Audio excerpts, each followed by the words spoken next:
नमस्कार दोस्तों, एग्ज़ाम पाठशाला 2.0 के डेली करंट अफेयर सेशन में आपका स्वागत है। आज हम देखेंगे 21 दिसंबर 2022 का करंट अफेयर। चलिए देखते हैं क्या है आज के करंट अफेयर में। अपना पहला सवाल है, कौन सा देश संयुक्त राष्ट्र जैव विविधता सम्मेलन COP15 का मेजबान है? चीन, स्वीडन या फिर कनाडा या ऑस्ट्रेलिया? तो जो COP15 है, आपको बताता चलूं कि जो COP15 है ये CBD का है। CBD मतलब कन्वेंशन ऑन बायोडाइवर्सिटी, ठीक है, मतलब जैव विविधता सम्मेलन है। ये कॉन्फ्रेंस ऑफ पार्टीज है। ये हो कहाँ रहा है? ये हो रहा है मॉन्ट्रियल में हो रहा है, मॉन्ट्रियल में। इस समझौते में और क्या कहा गया है? और ये कहा गया है कि 2030 तक जैव विविधता पर लगभग $200 बिलियन खर्च करे जाएंगे। जैव विविधता के संरक्षण पर $200 बिलियन खर्च करे जाएंगे, ये इसमें और कहा गया है। ठीक है, जैव विविधता का समर्थन करने के लिए 2030 तक $200 बिलियन और खर्च करे जाएंगे। ये इस COP15 के दौरान कहा गया। हो कहाँ रहा है? मॉन्ट्रियल में। और मॉन्ट्रियल कहाँ पड़ता है? मॉन्ट्रियल पड़ता है आपका कनाडा में। तो इसका सही उत्तर क्या है? इसका सही उत्तर है आपका कनाडा। अगला सवाल, कौन सा देश वर्ष 2022 में फीफा विश्व कप चैंपियन बना है? ऑप्शन ए फ्रांस, अर्जेंटीना, सी है इंग्लैंड या फिर मोरक्को। तो आपको पता ही होगा कि फीफा विश्व कप 2022 का मैच कितना नाटकीय तरीके से हुआ। इसमें 45 मिनट के 2 हाफ हुए थे। 45 मिनट के 2 हाफ होते हैं फुटबॉल में। पहले हाफ में अर्जेंटीना 2-0 से आगे चल रहा था।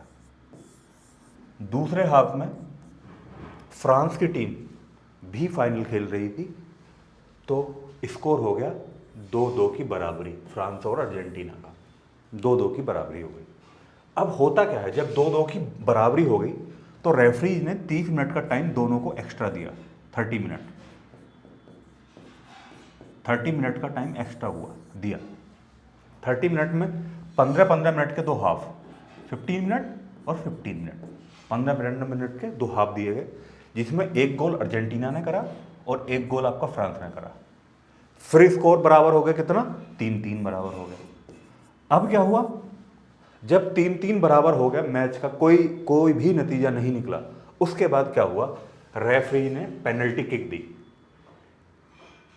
पेनल्टी किक 5-5 मिली थी दोनों को। यहां पर अर्जेंटीना ने 4-2 से ये मैच अपने नाम कर लिया। तो इसका सही उत्तर क्या है? अर्जेंटीना ने 4-2 से, और ये लगभग तीसरी बार अर्जेंटीना क्या करा है? फीफा वर्ल्ड कप जीता है।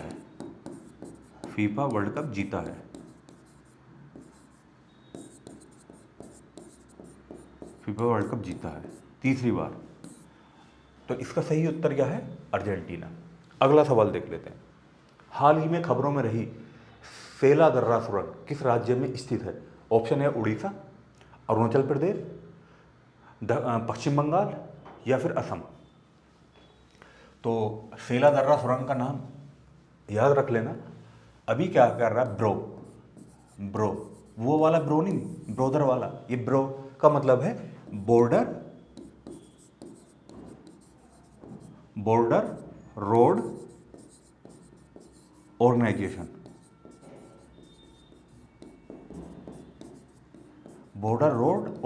इसका काम क्या है? इसका काम है कि जितने भी हमारे सीमावर्ती क्षेत्र उनमें क्या करना? रोडों का निर्माण करना। रोड निर्माण, इसका काम है रोड निर्माण करना।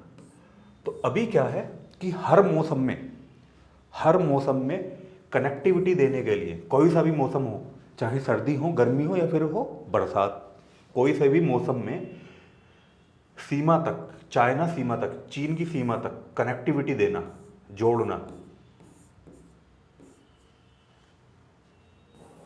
इस टारगेट को पूरा करने के लिए सेला दर्रा सुरंग का निर्माण कौन कर रहा है? ब्रो कर रहा है। और ब्रो कहाँ पे कर रहा है?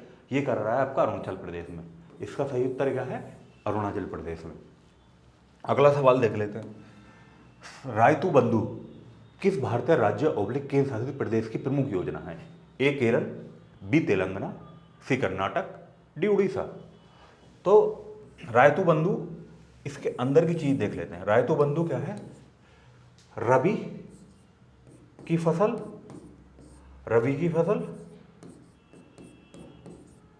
और खरीफ की फसल, इनके लिए क्या करती है ये रायतू बंधु योजना? ये किसानों को 10,000 रुपए तक का निवेश देती है। 10,000 रुपए तक का निवेश ये योजना देती है, ताकि 10,000 रुपए का निवेश पर एकड़ है, ये प्रति एकड़ के हिसाब से देती है किसानों को। और किस राज्य की है रायतू बंधु योजना? तो ये है आपकी तेलंगाना की। तो सही उत्तर क्या हुआ आपका? तेलंगाना। सही उत्तर है इसका तेलंगाना। रबी फसल और खरीफ की फसल के लिए 10,000 रुपये प्रति एकड़ के हिसाब से ये अपने किसानों को देती है कि वो बीज खरीद सकते हैं, और अपना उर्वरक खरीद सकते हैं। तो इन सब के लिए खर्चे के लिए देती है सरकार 10,000 रुपये प्रति एकड़ के हिसाब से। अगला सवाल, संयुक्त राष्ट्र नेचर डील के अनुसार 2023 तक कितने प्रतिशत ग्रह को संरक्षित करने की मांग की है? ऑप्शन ए 25%, ऑप्शन बी है 30%, सी 50%, डी 75%। ये COP15 के दौरान एक डील हुई है। COP15 के दौरान, COP15 कहाँ हुआ? मैंने अभी थोड़ी देर पहले आपको बताया है कहाँ पे हुआ है, मॉन्ट्रियल कनाडा में। COP15 के दौरान ये संयुक्त राष्ट्र नेचर डील हुई है। इसके अनुसार 2030 तक कितने प्रतिशत ग्रह को संरक्षित करने की मांग की गई है। मतलब अभी फिलहाल में जो हम संरक्षित कर रहे हैं ग्रह को, अपने पृथ्वी ग्रह को, वो कितने प्रतिशत कर रहे हैं? अगर देखा जाए तो 17% तो कर रहे हैं। स्थल संरक्षित है हमारा 17% स्थल, और 10% कर रहे हैं हम कितने, किसे? समुद्री संरक्षण कर रहे हैं। तो टोटल कितना हो गया? ये हो गया, टोटल हो गया आपका 27%। अभी हम संरक्षण कर रहे हैं 27% का। अब 2030 तक कितने प्रतिशत ग्रह को संरक्षित करने की मांग की गई है? तो इसका सही उत्तर है 30% करना है, 3% बढ़ाना है। और क्या कहा गया है इस रिपोर्ट में? रिपोर्ट में कहा गया है कि जो अमीर देश है, अमीर देश मतलब विकसित देश 2025 तक और 2030 तक 2 ईयर दिए हैं। विकसित देश क्या करेंगे? जो विकासशील देश है उन्हें 2025 तक कितना देंगे? 20 बिलियन। 2025 तक देंगे $20 बिलियन, और 2030 तक कितना देंगे? $30 बिलियन खर्च करेंगे। विकासशील देशों के लिए खर्च करेंगे ताकि वो अपने ग्रह का संरक्षण कर सके। विकासशील देश कितना है? पृथ्वी को, अभी तक पृथ्वी का जो संरक्षित क्षेत्र है टोटल, वो 17% स्थल है, 10% समुद्री संरक्षण है। टोटल करते हैं 27%। लेकिन संयुक्त राष्ट्र नेचर डील में 2030 तक 30% करने के लिए कहा गया है। और क्या कहा गया है? जो पृथ्वी, हमारी समग्र पृथ्वी है, मतलब जो हमारे ग्रह है, पृथ्वी एक ग्रह ही तो है ना, ग्रह, उसमें क्या है कि जो विकसित देश है उसे संरक्षित करने के लिए 2025 तक देंगे विकासशील राष्ट्रों को 20 बिलियन प्रति वर्ष डॉलर, और 2030 तक देंगे $30 बिलियन प्रति वर्ष। अगला सवाल, मिस वर्ल्ड 2022 का खिताब जीतने वाली सरगम कौशल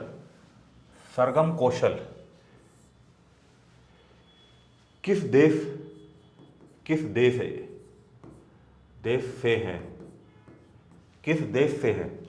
बांग्लादेश, भारत, नेपाल या फिर अफगानिस्तान? तो ये मिस वर्ल्ड 2022 का अभी खिताब जीता है इन्होंने सरगम कौशल ने, और सरगम कौशल ने 21 वर्ष बाद ये खिताब जीता है, 21 वर्ष बाद। 63 देशों की प्रतिभागी थी इसमें, 63 देशों की प्रतिभागी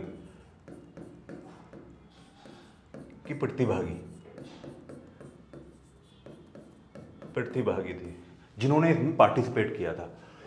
इन्होंने सरगम कौशल जी ने 21 वर्ष बाद ये खिताब जीता है और 63 देशों के प्रतिभागियों को हराकर सर्वोच्च स्थान हासिल किया है। तो इसका सही उत्तर कौन है? ये भारत की हैं। सही उत्तर है इसका भारत की हैं सरगम कौशल। इन्होंने अंतर्राष्ट्रीय स्तर पर हमारे देश का नाम रोशन किया है, इनके लिए बहुत बहुत बधाई। COP15 में काबो वर्डे, सामोआ और सेशेल्स के नेतृत्व में गठित गठबंधन का नाम क्या? ये 3 देश हैं, 3 द्वीपीय देश हैं। एक तो है आपका काबो वर्डे, सामोआ और सेशेल्स के नेतृत्व में गठित गठबंधन का नाम क्या है? ऑप्शन है coalition for nature, coalition for developing state, coalition for biodiversity, coalition for climate. तो ये तीनों प्रस्ताव लेके आए हैं और इस पर जो द्वीपीय देश हैं, द्वीपीय देश और साथ में विकासशील देशों ने अपनी सहमति दी है। विकासशील देशों ने क्या करा है? सहमति दी है। द्वीपीय देश और विकासशील देशों ने अपनी सहमति दी है और प्रस्ताव क्या है? उस गठबंधन का नाम है कोएलिशन फॉर नेचर। तो इसका सही उत्तर क्या हो गया आपका? Option A, coalition for nature इसका सही उत्तर है। अगला सवाल, कौन सा राज्य बेकल इंटरनेशनल बीच फेस्टिवल का मेजबान है? ऑप्शन ए है गोवा, ऑप्शन बी आंध्र प्रदेश, सी महाराष्ट्र, डी केरल। 24 जनवरी से 24 जनवरी है या 24 दिसंबर? हाँ, 24 दिसंबर से ये फेस्टिवल शुरू होना है। 24 दिसंबर से प्रारंभ होगा ये फेस्टिवल और 10 दिनों तक चलेगा। 10 दिवसीय है ये कार्यक्रम चलेगा। और ये कहाँ हो रहा? तो इसका सही उत्तर है केरल। केरल इसका सही उत्तर है, डी ऑप्शन इसका सही है। 24 दिसंबर से ये प्रारंभ हो रहा है क्या? बेकल इंटरनेशनल बीच फेस्टिवल, ये नाम याद रख लेना, Bekal international beach festival. Goa, Andhra Pradesh, Maharashtra, Kerala, इसके 4 ऑप्शन है, लेकिन आंसर इसका ठीक है केरल। 24 दिसंबर से प्रारंभ हो रहा है, 10 दिवसीय कार्यक्रम है। अगला सवाल, ग्रेट बैरियर रीफ किस देश में स्थित है? ए भारत, बी रूस, सी ऑस्ट्रेलिया, डी कनाडा। तो मैं आपको बताता चलूं, ग्रेट बैरियर रीफ पे अभी एक शोध चल रहा था। तो यहाँ पे जो शोध करने वाले उन्होंने क्या पता लगाया? उन्होंने पता लगाया कि जो कोरल जो होते हैं ना, कोरल से निकलने वाला लार्वा, कोरल से जो लार्वा निकलता उसका जमना और उसे संरक्षित करने की एक विधि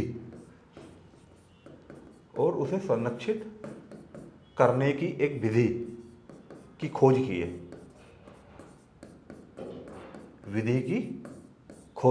यहां पे समझिए आप, ग्रेट बैरियर रीफ में वैज्ञानिकों का एक शोध चल रहा है। उस शोध में उन वैज्ञानिकों ने कोरल से का जो लार्वा निकलता है, उस लार्वा को जमाने के लिए कि वो जमेगा कैसे और उसे संरक्षित कैसे रखा जाएगा, उसकी फ्यूचर में उसका उपयोग कैसा करा जा सके, तो उसे संरक्षित कैसा करना है, इसकी एक विधि की खोज की है। तो इसलिए चर्चा में रहा ग्रेट बैरियर रीफ। तो ये कहाँ है आपका? इसका सही उत्तर है ऑस्ट्रेलिया में। अगला सवाल, किस देश ने संयुक्त राष्ट्र जैव विविधता सम्मेलन में विकासशील देशों को जैव विविधता के नुकसान को दूर करने में मदद करने के लिए एक नए और समर्पित फंड के लिए जोर दिया है? ए ऑप्शन है चीन, भारत, इटली या फिर स्पेन। तो किस देश ने किया है? इसका सही उत्तर है भारत। भारत ने पेशकश करी है कि जैव विविधता सम्मेलन में विकासशील देशों को जैव विविधता का जो नुकसान हुआ है उसको दूर करने में मदद करने के लिए एक समर्पित फंड बनाया जाए और विकसित देशों को उसमें मदद करने की जरूरत है। विकासशील देशों ने ये मांग करी है और भारत ने उसका नेतृत्व किया। तो इसका सही उत्तर क्या है? भारत। अगला सवाल, कौन सा राज्य इंडियन एनर्जी वीक 2023 का मेजबान है? आंध्र प्रदेश, कर्नाटक, केरल या फिर उड़ीसा? तो अभी पीएम नरेंद्र मोदी द्वारा इसका उद्घाटन किया गया।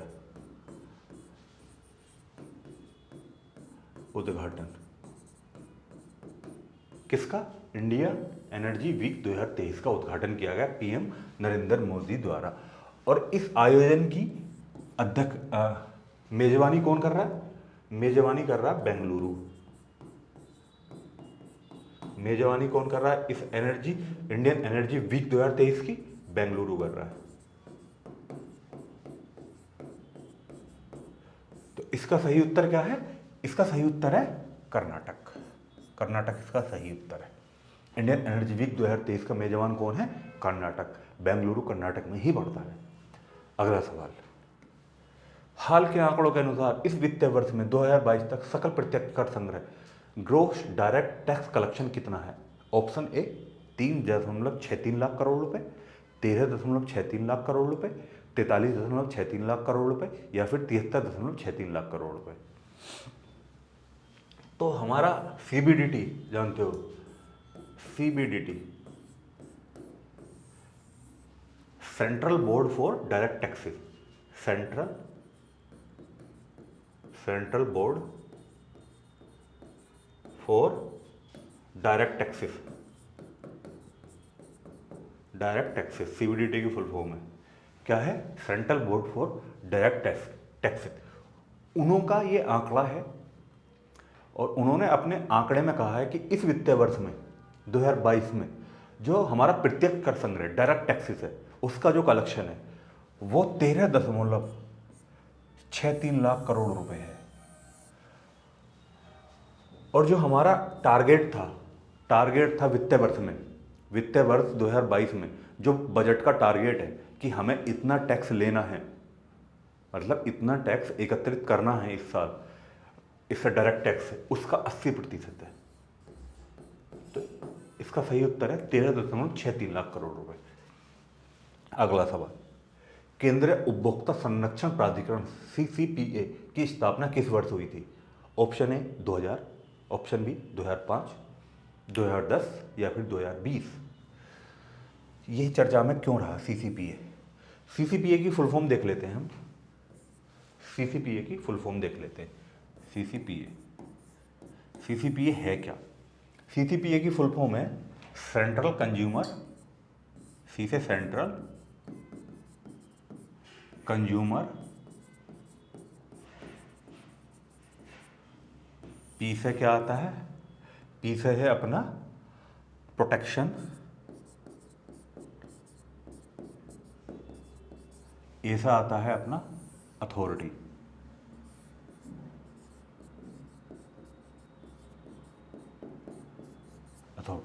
Central consumer protection authority, CCPA। अभी क्या हुआ, इसने फ्लिपकार्ट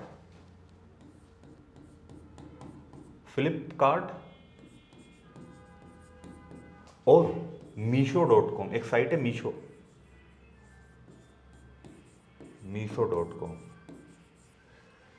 इन दोनों साइटों को गजब हड़काया भाई। ऐसा हड़काया है ना, इन्हें नोटिस दे दिया, क्योंकि ये अपने ऑनलाइन प्लेटफॉर्म से क्या कर रहे थे? एसिड बेच रहे थे। एसिड बेच रहे थे। इसमें बोला ऐसी मार मारेंगे ना, बेचना भूल जाओगे एसिड। फ्लिपकार्ट और मीशो को बोला, आगे अपनी औकात में। संरक्षण प्राधिकरण सीसीपीए की स्थापना किस वर्ष हुई? तो इसलिए ये चर्चा में रहा सीसीपीए। इसकी स्थापना हुई थी, सही उत्तर बता दूं, 2020 में सीसीपीए की स्थापना हुई थी। और ये इसने काम कब करना शुरू करा था? काम इसने करा था 24 जुलाई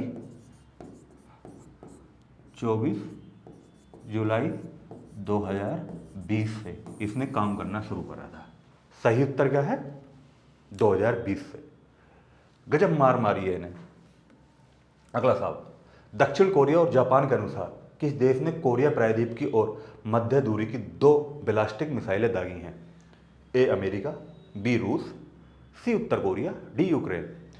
तो इस देश में एक पागल शासक भी रहता है। पागल शासक कहाँ का है आपको पता ही होगा। उत्तर कोरिया कभी भी किसी पे भी मिसाइल दान देता है।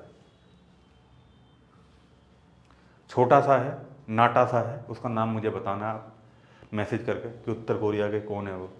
डिक्टेटर है भाई, डिक्टेटर, हरामी एक नंबर का। कभी भी किसी पे मिसाइल टांग दे भाई। अब इस पर टांग दी, कोरिया प्रायद्वीप पर, और जापान के, दोनों पे टांग दी मिसाइल भाई। बहुत हरामी है। अपने ही सरकार के अधिकारियों को तोप में उनका सर घुसाया और छोड़ देता ऊपर को। अगला सवाल, एमिशन ट्रेडिंग सिस्टम ईटीएस किस संगठन से जुड़ा है? ए ओपेक, बी ओईसीडी, सी ईयू, डी G20। तो अभी क्या हुआ, जो ईयू राष्ट्रों के द्वारा क्या किया गया, एमिशन ट्रेडिंग सिस्टम पर अपनी सहमति दर्ज करी गई है, सहमति व्यक्त की गई है। इसका सही उत्तर है EU. Emission trading system ETS के संगठन से जुड़ा है, ईयू से। आज की वीडियो में इतना ही, मिलते हैं नेक्स्ट वीडियो में, तब तक के लिए धन्यवाद, थैंक यू। अपना ध्यान रखें, अपनों का ध्यान रखें, और चैनल को लाइक कर दें, सब्सक्राइब कर दें, बेल आइकन को जरूर दबा दें ताकि लेटेस्ट वीडियो का नोटिफिकेशन जल्दी से जल्दी सबसे पहले आपके पास पहुंचे। जय हिंद।